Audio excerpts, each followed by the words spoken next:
Ouvert par une parade carnavalesque dans la ville de San Pedro la veille, la deuxième journée de la 6e édition des Journées nationales de la valorisation de l'agriculture, des ressources animales et halieutiques JNVA 2016 a été marquée par une session thématique autour du thème central « L'agriculture africaine face aux défis de l'environnement et du développement durable », suivie d'une visite de stand sous la houlette du préfet de région, M. Ousmane Coulibaly, et Mme Jennifer Serres, directrice générale de l'Agence pour la valorisation de l'agriculture, AVA. En effet, la session thématique a posé le cadre de réflexion des JNVA de 2016 avec pour animateurs des acteurs du monde agricole ivoirien dont la Banque mondiale, Sodexam, RED+, la FAO et le groupe Agronomix en présence d'une pléthore de coopératives, associations et structures étatiques et privées impliquées dans le développement de ce secteur. L'agriculture africaine face aux défis de l'environnement et du développement durable a permis aux parties prenantes d'apporter leurs expertises relatives à une agriculture durable face au changement climatique. Monsieur le ministre a insisté pour qu'on puisse faire une vaste campagne de formation, d'information de nos populations dans toutes les régions du pays. Leur expliquer ce que c'est que la forêt, quelle est son utilité, qu'est-ce que le changement climatique, qu'est-ce que la météo, comment adapter notre agriculture. Et une fois cette campagne réalisée, des financements ont déjà été mobilisés avec le leadership de Dr Rémi Alakwadio. Et c'est beaucoup de financements qui ont été mis à la disposition du pays pour démontrer donc ces activités, démontrer cette approche d'agriculture et de déforestation. Avec la production de pépinières, nous allons transformer nos braves paysans en producteurs de pépinières forestières.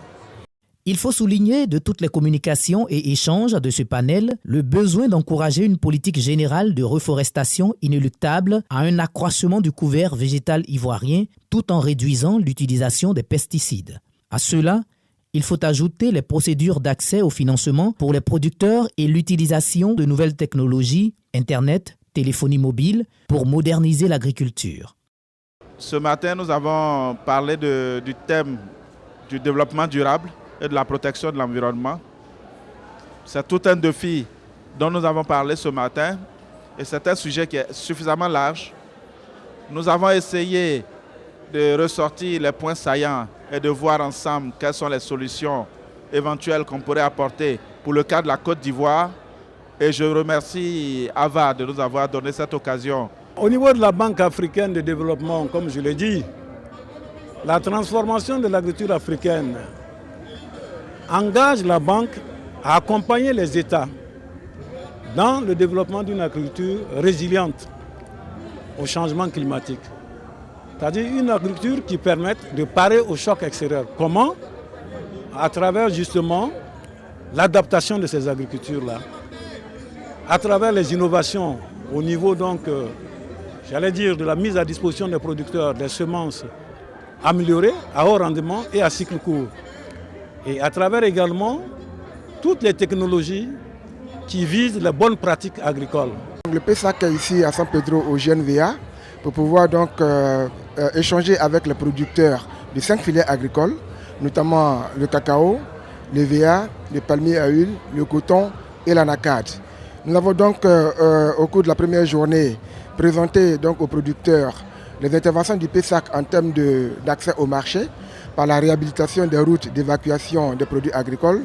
Nous avons également parlé de l'amélioration de la productivité par la promotion du matériel végétal amélioré, de cacao, des VA, de palmier à huile. Nous avons également parlé de la possibilité du PSAC d'appuyer, n'est-ce pas, la filière anacarde pour la transformation donc, de cette spéculation. Et nous avons également parlé de la filière coton, où le PSAC apporte un appui pour l'acquisition de 20 000 bœufs. Il était question de communiquer sur les stratégies nouvelles indispensables à une bonne productivité qui va engendrer une meilleure rentabilité. Les agriculteurs ont également bénéficié d'un renforcement des capacités. Le préfet Ousmane Coulibaly s'est quant à lui réjoui de l'organisation des JNVA 2016 dans sa région et a félicité les organisateurs de cet événement majeur du monde agricole ivoirien.